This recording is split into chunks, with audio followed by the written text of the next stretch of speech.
नमस्कार दोस्तों, कैसे हैं आप सभी। उम्मीद करता हूं कि आप स्वस्थ होंगे, सुखी होंगे और प्रसन्न होंगे। श्रीमद् भागवत गीता में आपका स्वागत है।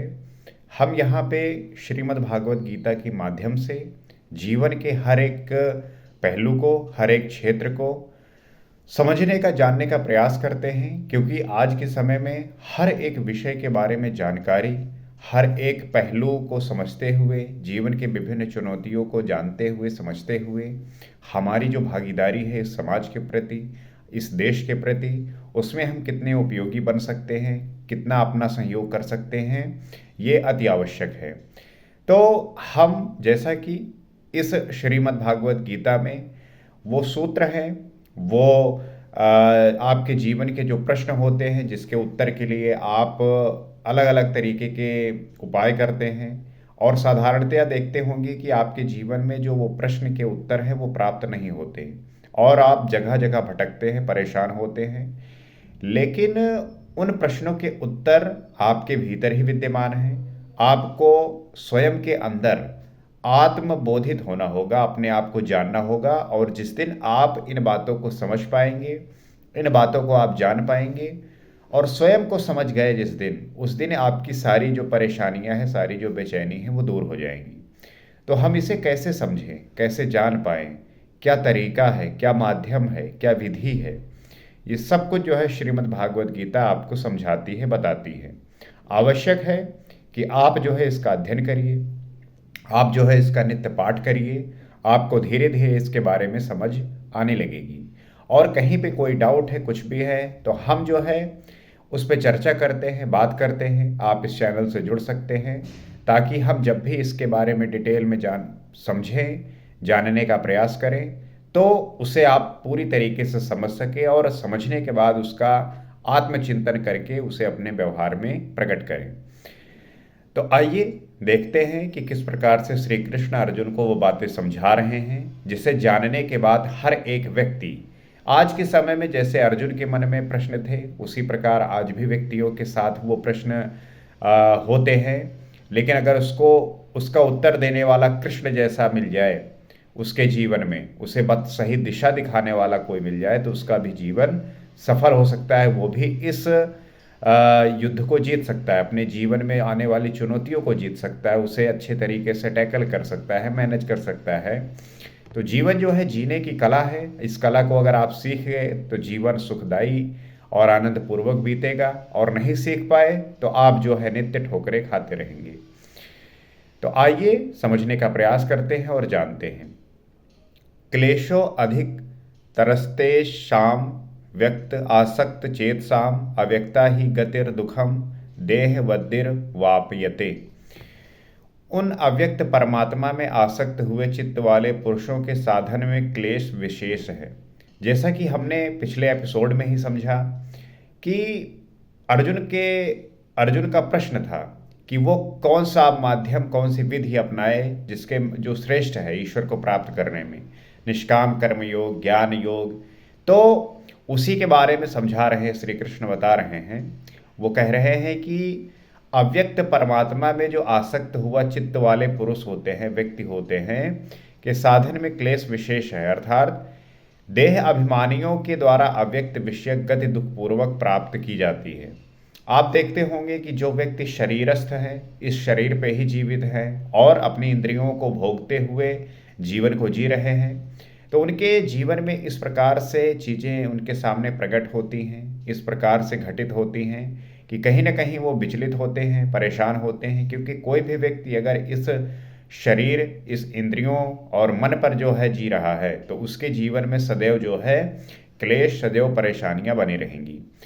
तो उससे निपटने का उपाय यही है कि आप जो है इससे परे जाकर आत्मा को समझने का प्रयास करिए, आत्म स्थित होइए। वही एक तरीका है, वही एक उपाय है।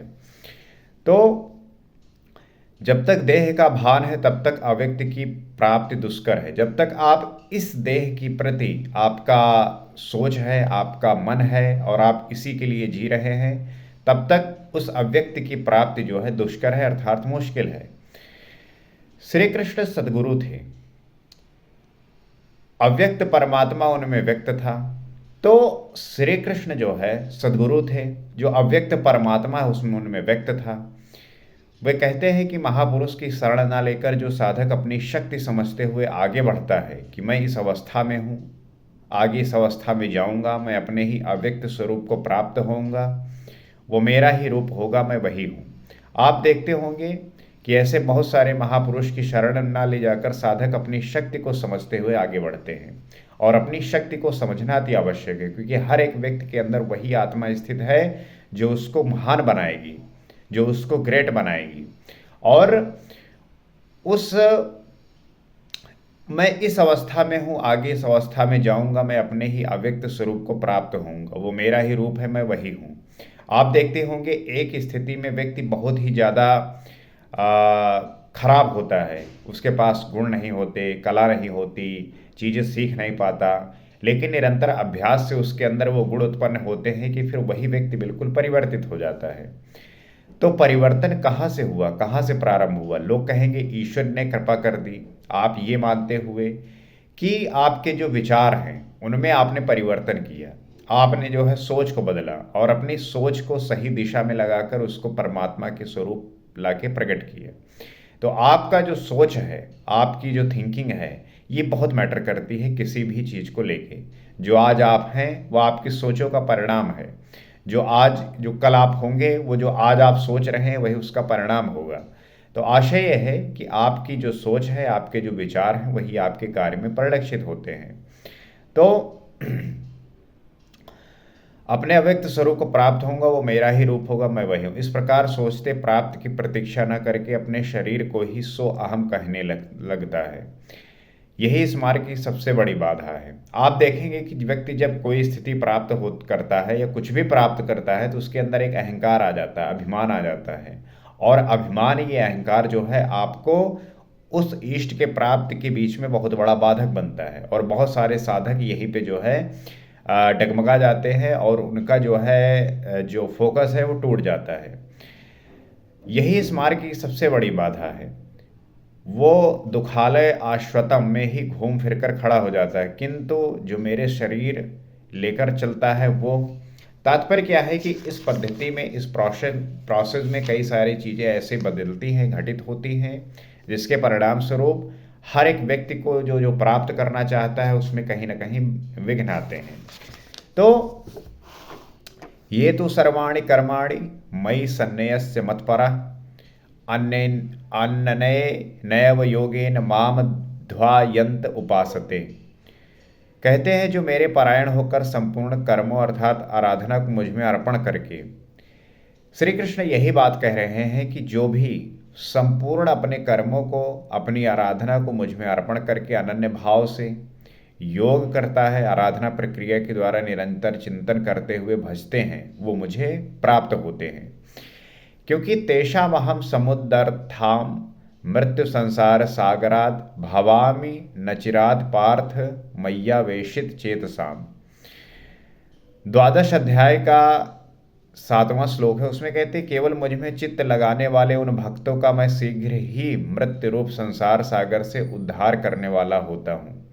वो ये बात कह रहे हैं कि जो चित्त लगाने वाले हैं उन भक्तों को मैं शीघ्र ही मृत्यु रूप संसार सागर से उद्धार करने वाला होता हूँ। अर्थात मेरे द्वारा जो है इस संसार सागर से उन्हें मुक्त कर दिया जाता है। क्योंकि जो जीवन का मृत्यु चक्र है कि एक बार आपका जन्म होगा, मृत्यु होगा, फिर जन्म होगा, फिर मृत्यु होगा, और जो आप कल्पना करते हैं स्वर्ग नरक की कि वहाँ पे इस प्रकार से चीज़ें घटित होती हैं, लेकिन एक मोक्ष प्राप्त हुआ योगी, एक मोक्ष प्राप्त को हुआ व्यक्ति इस सब के चक्कर में नहीं पड़ता।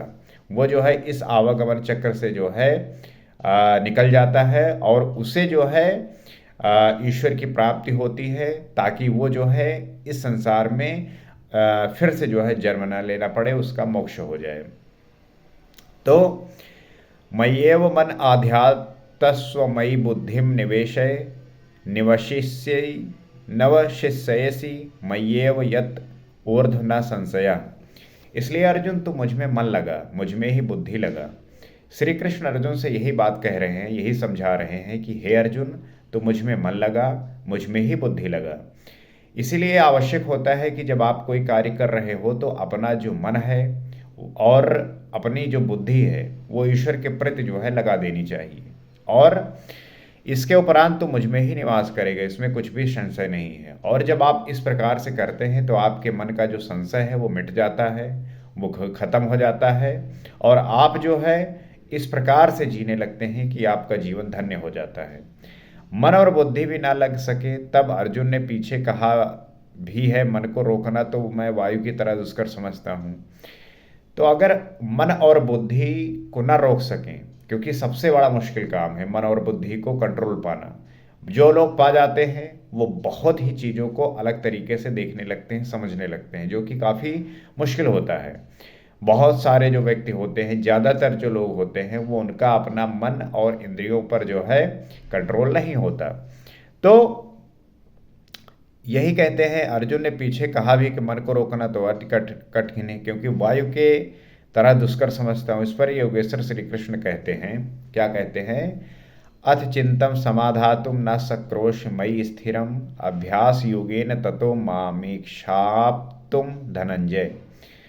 वो कहते हैं, यदि तू मन को मुझ में अचल स्थापित करने में समर्थ नहीं है तो हे अर्जुन, कहने का क्या तात्पर्य है कि ऐसा मन जो जो अचल स्थापित करने में समर्थ नहीं है, अर्थात जिसका मन स्थिर नहीं है, जिसका मन जो है उसके कंट्रोल में नहीं है, वो जो है मुझे प्राप्त नहीं होता। क्योंकि योग के अभ्यास द्वारा मुझे प्राप्त होने की इच्छा कर जहाँ भी चित्त जाए वहाँ से घसीट कर उसे आराधना चिंतन क्रिया में लगाने का नाम अभ्यास है। ये यदि ये भी ना कर पाए तो आगे भी वो समझाते हैं, वो यही कहते हैं कि ये मन जो है भागेगा, इस मन को जो है पकड़ के लाओ, इसको जो है चिंतन कराओ, चिंतन क्रिया में लगाने का जो है काम करना है, अभ्यास करना है, तो उसका जो है मन कंट्रोल में आने लगेगा। और ये भी ना कर पाए तो क्या करें, अभ्यास से अप्य समर्थो असि मत कर्म पर्णो भव मदर्थम अपि कुर्माणि कुर्वन सिद्धि सिद्धिम वापसयसि। वो कहते हैं, यदि तू अभ्यास में भी असमर्थ है तो केवल मेरे लिए कर्म कर, अर्थात आराधना करने में तत्पर हो जाए।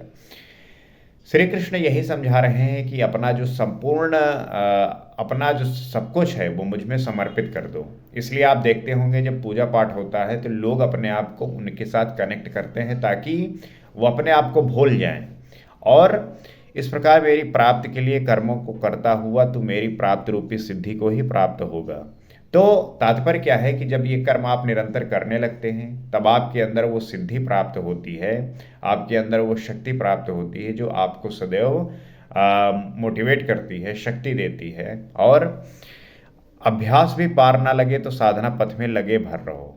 बहुत सारे व्यक्ति इस प्रकार की बहुत प्रक्रिया करते हैं, साधना करते हैं, अभ्यास करते हैं कि इससे जो है वो पार लग जाए, लेकिन इतना आसान नहीं है, मुश्किल है। इसलिए चीज़ें जो है अलग हो जाती हैं, विभिन्न हो जाती हैं। अथैत दप्य शक्तो असि कर्तुम मद्योग आश्रितः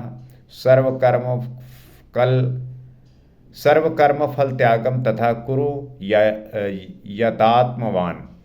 वो कहते हैं, यदि इसे भी करने में असमर्थ है तो संपूर्ण कर्मों के फल का त्याग कर, अर्थात लाभ हानि की चिंता छोड़कर मद्योग के आश्रित होकर, अर्थात समर्पण के साथ आत्म भगवान महापुरुष की शरण में जा।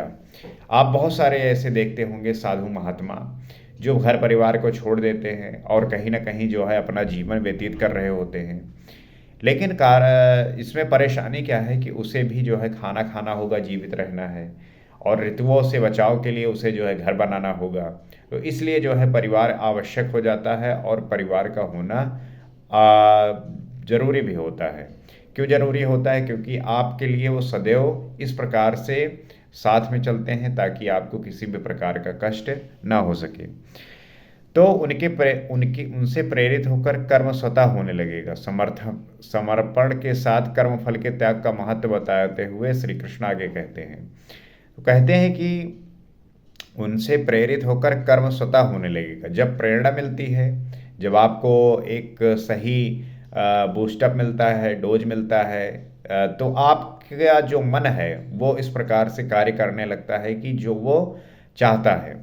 लेकिन उस प्रेरित होकर कर्म स्वतः होने लगेगा। समर्पण के साथ कर्म फल के त्याग का महत्व बताते हुए श्री कृष्ण आगे समझा रहे हैं कि किस प्रकार से कर्म स्वतः ही जो है उसमें जो प्रेरित कर्म है वो स्वतः होने लगता है, और समर्पण के साथ कर्मफल के त्याग का महत्व बताते हुए युगेश्वर श्री कृष्ण कहते हैं। तो ये जानना आवश्यक है और समझना आवश्यक है कि किस प्रकार से हम चीज़ों को समझकर जानकर भली प्रकार से इसका आ, जान सकते हैं, ज्ञान ग्रहण कर सकते हैं, बातों को प्रकट कर सकते हैं, ताकि हम हर एक चीज़ को डिटेल में समझ सकें, जान सकें।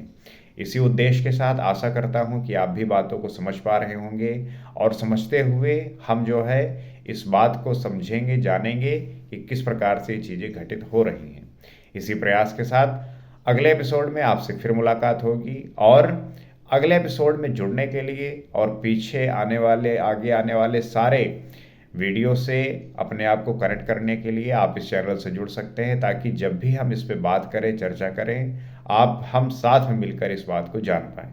इसी प्रयास के साथ अगले एपिसोड में आपसे फिर मुलाकात होगी। नमस्कार।